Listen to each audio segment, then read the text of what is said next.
4 morts dans le service de réanimation au CNHU après une coupure d'électricité. Nous sommes au Bénin. Au Mali, les 46 militaires détenus à Bamako sont-ils tous des Ivoiriens? Et puis au Tchad, Mahamat Idriss Déby Itno, président d'une transition de 24 mois. On termine comme de coutume par le Togo. Un homme politique propose la suppression de TikTok. Alors nos invités sont en place. J'ai vu sourire Pasteur Edo Komi quand j'ai annoncé le sujet du Mali. Vous allez bien, Pasteur? Non, le sujet du Mali. Écoutez, bonsoir à tous et à toutes. C'est un plaisir pour nous de partager encore le plateau ce mardi. Donc, je voudrais saluer tous ceux qui nous suivent de près ou de loin et qui nous envoient des messages d'encouragement par rapport à ce plateau de Nivo TV qui est un portail qui est ouvert pour le monde entier pour que les informations puissent passer. Et c'est un honneur pour le Togo que nous avons cette chaîne d'ailleurs qui a l'exclusivité de la foot, de la Coupe du Monde. Et c'est une fierté. C'est une fierté. Bravo aux promoteurs de cette chaîne de Nivo TV. Je crois que la fête sera très belle pour la Coupe du Monde. Et un plaisir pour moi de partager le plateau avec Ronald que je n'ai plus retrouvé il y a longtemps, qui est parti se réfugier chez Akloa et qui nous envoie toujours les bonnes choses de là. Je pense qu'à la sortie, on fera quand même la troisième mi-temps. Sans doute. Avec le travail. Alors, honorable, vous allez bien? Bonjour. Oui, je vais bien. Bonjour à tous les téléspectateurs et bonjour à toutes les téléspectatrices. Et effectivement, comme Pasteur Edo l'a dit, ça fait longtemps qu'on ne s'est plus rencontré. Ouais. Ça, c'est la magie de Nivo TV aussi. Les 2 mois de vacances parlementaires, j'ai passé dans le Wawa, à Badou et dans mon village. J'espère qu'on ne vous paye pas les 2 mois parlementaires. On ne vous paye pas, c'est l'argent du contribuable. Et ça, on continue le travail comme ça, de sensibilisation et de compte rendu à nos populations. Donc voilà, c'est une fierté comme il a dit, et surtout ce cadre de débat et d'information. Je vous assure que au faire fond du Togo, les gens nous suivent et ils sont très contents. Et vraiment c'est une bonne chose et c'est un plaisir de répondre à vos invitations. Allez, un journaliste va vous accompagner. Il s'appelle Adam Adjorono, directeur de publication de Vision d'Afrique. Cher Adam, vous allez bien? Oui, Michel, je vais bien et merci les autorités ici présentes. Notamment, nous avons un maire bien en point et nous avons également le député qui est là et je pense que c'est pour la qualité des débats. Et surtout, le pasteur surtout a évoqué le cas de New World que nous avions mis aujourd'hui à la manchette pour dire que la télévision joue dans la cour des grands. Et ça, c'est une évidence partagée parce que il n'est pas donné à n'importe qui d'aller arracher devant une chaîne de surcroît française qui a toujours l'exclusivité de cette diffusion-là. Je pense qu'il appartient surtout de féliciter les téléspectateurs, les téléspectatrices qui nous font des retours et justement pour l'améliorer et être à la hauteur de ce que les enjeux de Nivo TV. Donc c'est un plaisir d'être là encore ce soir. Allez, on commence par le Bénin, le Centre national hospitalier universitaire, le plus ancien, le plus grand hôpital du pays, est dans la tourmente après le décès de 4 patients vendredi 7 octobre au service de réanimation. Peu avant le décès, il y a eu une coupure d'électricité. L'affaire que le ministre de la Santé qualifie de grave fait grand bruit. La justice est saisie et les enquêtes et les auditions sont en cours. Alors, on commence par vous, Adam Adjorono, en tant que journaliste. Est-ce que vous avez des informations sur ce qui s'est passé au Bénin? Oui, les informations, les dernières informations, d'ailleurs même juste après ce drame-là, parce qu'il faut le dire, c'est vrai que les incidents dans nos hôpitaux sont légion, mais lorsque nous avions des morts d'hommes sur des aspects que l'on pouvait plus ou moins éviter, je pense que c'est pratiquement un drame. Et ça a interpellé au plus haut sommet. qui a agi. Il y a eu des interpellations et ça va se poursuivre d'après les informations. Surtout le personnel aussi bien de garde, le personnel technique qui devait aussi s'en préoccuper de ces cas-là et qui ne l'ont pas fait. Donc je pense que, mais au-delà de ça, moi je pense que c'est la prévoyance et l'anticipation qu'a manqué le gouvernement. Pour la simple et bonne raison que c'est vrai, lorsque nous prenons l'armada de tous les aspects des services publics, tout est urgent, mais au même moment, lorsque nous parlons des hôpitaux, je pense qu'il nous appartient, ou pratiquement appartient aux autorités, d'être beaucoup plus regardants. Parce qu'on ne va pas arriver à des morts d'hommes pour agir. Parce qu'à partir du moment où vous êtes déployé à un poste, lorsque nous parlons des hôpitaux, je pense que vous devriez être poste. Parce qu'il s'agit de ça également. Parce qu'on ne peut pas quand même pouvoir vilipender ou dire, lorsque nous parlons du CNHU au Bénin, tout le monde sait plus ou moins de quoi il est question. Et personne ne peut dire aujourd'hui que le CNHU n'a pas de groupe électrogène. C'est pas normal. C'est pas normal.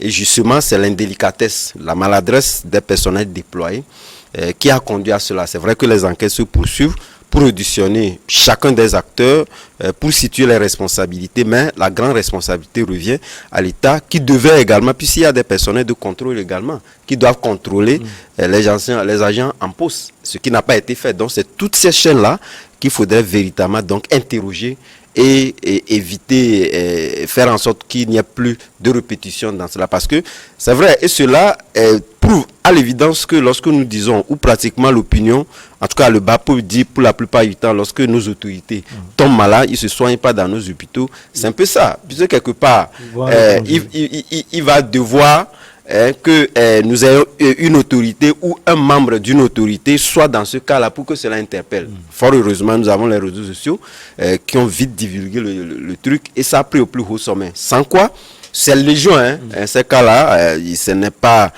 une première, ni au Bénin, ni partout ailleurs. Nos sous-régions connaissent pour la plupart du temps ces cas-là, sauf que ça n'interpelle pas, compte tenu du fait que les personnes qui sont donc touchées ne sont pas celles-là qui sont au contrôle de l'État, mais également faire en sorte que cela puisse titiller donc l'État. Fort heureusement que ce cas-là a interpellé et cela devait servir d'exemple dans tous les autres pays. Parce que lorsque nous parlons, aussi bien, si nous prenons le cas du Togo, c'est vrai qu'il y a des manques, etc. On en crie chaque jour, mais à un moment, le peu qu'il y a, il faudrait quand même que le personnel soit à disposition pour mieux l'entretenir, faire en sorte que ce peu-là puisse servir à bon escient. Ce qui a manqué donc au Bénin. Ce qui a manqué, pasteur, on parle de dysfonctionnement. Comment on peut expliquer cela selon vous? Non, le dysfonctionnement, d'abord, il faut vous dire que tout le monde est sous le choc. C'est la consternation totale. 4 personnes, coup sur coup, mourir au XXIe siècle, c'est faute de courant. Faute de courant, ce n'est que sous les tropiques qu'on peut rencontrer ce genre de choses. C'est sous les tropiques qu'aujourd'hui, on constate que les maladies ne sont plus les tueuses, mais c'est plutôt le manque. C'est pour dire que c'est les manques d'électricité, c'est les coupures d'électricité qui sont aujourd'hui à la base de fréquents des décès dans nos pays d'Afrique.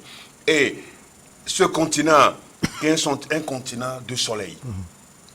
Ce continent de soleil, où qui peut rapidement nous procurer de l'énergie. De l'énergie solaire, de l'énergie éolienne aujourd'hui. Est-ce qu'on va aller jusqu'à parler de coupure? Le dysfonctionnement, c'est parce que quelque part, les gens n'ont pas eu la responsabilité de pouvoir mettre les choses à leur place. Donc il y a eu dysfonctionnement, et ce dysfonctionnement, c'est coupure d'électricité. Bon, donc c'est dire quand même que cette situation de 4 morts, ça va faire sauter beaucoup de têtes au Bénin, et surtout que les gens reconnaissent qu'il y a eu quand même d'investissement. Il y a eu beaucoup de sous pour l'hôpital Hubert Maga. De référence. Qui porte le nom de l'ancien président Hubert Maga. Et je pense quand même que cela va être très fâcheux pour le Bénin. Et c'est tout le pays qui est le choc. Et nous-mêmes, nous sommes sous le choc parce qu'on ne peut pas l'admettre. Donc cette situation, faudrait-il le dire, ne serait pas seulement le fait des agents, c'est vrai, des agents, puisqu'il sera question d'avoir un générateur qui puisse relayer dès qu'il y a coupure. C'est comme ça, dès qu'il y a coupure, que ça relaie, et le générateur relaie immédiatement le Vous voulez dire que la responsabilité est partagée. La responsabilité est partagée. Et surtout que il y a une régulation, une autorité de régulation du secteur de la santé qui est là au Bénin. Donc, qui est d'ailleurs interpellé par le chef de l'État. Donc, c'est dire quand même que sur toute la chaîne, il y a beaucoup de choses qui n'ont pas marché. Il n'y a pas d'entretien du groupe du générateur. Est-ce que le générateur est au point? Donc, jusqu'à ce qu'on ait plus d'une dizaine de minutes de coupure, oui. Plus d'une vingtaine de minutes de coupure, alors que les gens sont sous oxygène au service de réanimation. Bon, donc, cela fait très mal qu'aujourd'hui, comme je l'ai déjà dit, que dans nos hôpitaux, les hôpitaux où les gens peuvent aller avoir la guérison, peuvent aller avoir la vie. Ils vont trouver la mort finalement. Ils vont trouver la mort. Et donc, ce n'est pas seulement, on ne va pas jeter de la pierre première au Bénin, parce que c'est fréquent en Afrique subsaharienne, c'est fréquent. C'est seulement en Afrique du Nord où on n'a pas de ce genre de problème et que nos dirigeants quittent l'Afrique subsaharienne pour aller se faire soigner au nord, dans le Maghreb. Donc, avec Petit Bobo, vous les voyez, donc, comme il a dit quelque chose, Adam a dit quelque chose de très important tout à l'heure. C'est parce que justement, jusque-là, les gens qui devaient être victimes pour que ça ne se répète pas, ne le sont jamais. Ils n'ont jamais été victimes. Donc, c'est les bas peuples, c'est des gens de la masse. Donc, il n'y a pas seulement de... Si, supposons que le fils d'un haut gradé a été victime, alors je crois qu'on aurait des s'acheter même en réserve. On aurait des générateurs en réserve en cas de crise. Mais comme ça n'a pas été le cas, aujourd'hui, voilà que nos hôpitaux sont devenus des mots. Et surtout, quand nous parlons de centres hospitaliers universitaires, non pas un centre de santé de mon village ou du village de l'Honorable par exemple, ou bien de chez Adam, un centre universitaire où il y a les professeurs agrégés qui sont là, c'est là où ils travaillent, c'est là où on fait des découvertes, des expérimentations. On fait des expérimentations, ça fait très mal. Et vraiment, tout le Bénin est sous le choc. C'est grave, c'est grave, c'est un véritable drame pour le Bénin. Alors, Honorable, d'abord, votre regard sur ce qui s'est passé au Bénin. Ensuite, avec vous, on va parler de la justice qui est saisie et les enquêtes qui sont déjà en cours. Oui, tout d'abord, je me dois de m'incliner devant la mémoire de ces citoyens béninois qui sont Bénin, un pays frère du Togo, qui sont qui ont perdu la vie comme ça par erreur humaine. Donc, et aussi souhaiter dire mes sincères condoléances aux familles éplorées.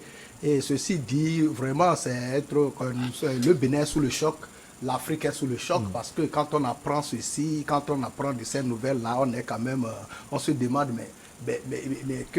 si on se met à la place de ceux qui sont partis, parce que ça pouvait arriver à tout le monde. Parce que ils n'ont pas souhaité être là-bas en ce moment. Donc, au fait, la responsabilité est à chaque niveau. Et on l'a dit, un grand centre comme le CNH de Cotonou ne peut ne pas avoir un groupe électrogène comme alternative à la coupure de courant et haute tension. Au fait, et c'est pourquoi il faut situer les responsabilités d'abord en commençant par les services de l'hôpital et après aller au niveau de grandes responsabilités, l'état supérieur. Et en dehors du service de l'hôpital aussi, le service de la compagnie d'électricité. Je crois bien que pour interrompre la fourniture d'électricité, on avertit aussi d'avance pour que les gens puissent prendre leurs mesures afin d'éviter ces genres de problèmes. Donc, qu'est-ce qui s'est passé en réalité? Et comme vous l'avez dit, il n'y a que la justice et les enquêtes et les interpellations, comme ça a déjà commencé pour situer toute responsabilité. Mais comme le pasteur Edo vient de le dire, ce n'est pas, on ne va pas attendre que c'est un grand responsable qui soit parmi les victimes avant de taper du poing sur la table. La preuve est que c'est des gens du bas peuple qui sont décédés, mais ce qui va faire que ça ne va plus se répéter, c'est de situer les responsabilités et punir les gens, que la justice fasse son travail et punir les gens s'ils sont vraiment responsables de cette situation. Et ceci dit aussi, ce que moi je voudrais aussi souligner, c'est que ça peut arriver partout, et même en Europe, il y a des erreurs qui arrivent, qui font que des gens décèdent comme ça dans les hôpitaux. Mais quand ça arrive, il faut toujours chercher la différence entre certains, sous d'autres cieux, c'est que quand ça arrive, il faut quand même chercher à trouver les responsables et les punir selon les lois des pays. Donc, actuellement, ce qui s'est passé au Bénin, vraiment, c'est déplorable. Et c'est déplorable. On n'a pas de mots pour pouvoir qualifier ça. 4 victimes coup sur coup, là, c'est vraiment déplorable. Il faut chercher à améliorer toujours la qualité de service, surtout au niveau santé, parce que c'est un côté faible de nos pays en Afrique. Et Pasteur Edo et Adam viennent de le dire, ce qui fait que les gens qui ont les moyens abandonnent nos structures sanitaires pour aller se faire soigner lorsqu'ils ont les moyens ailleurs. Mais on appelle toujours à améliorer les qualités de services sanitaires ici dans nos pays. On peut le faire, on peut le faire parce que actuellement il suffit de placer le secteur de la santé au niveau des priorités et pouvoir peut-être orienter le budget, l'affectation des ressources et à ce secteur-là, parce que c'est un secteur primordial. L'homme tombe toujours malade. Quel que soit son niveau, quel que soit sa il faut des citoyens en bonne santé. Voilà, il tombe toujours malade. Et on parler développement. Le développement passe aussi par la bonne santé, la bonne santé publique. Et il faut quand même qu'on arrive à bien soigner ce secteur-là pour que les citoyens puissent être en bonne santé et éviter de ces morts d'hommes inutiles. Allez, on va marquer la petite pause. On revient avec vous, chers invités, pour la suite.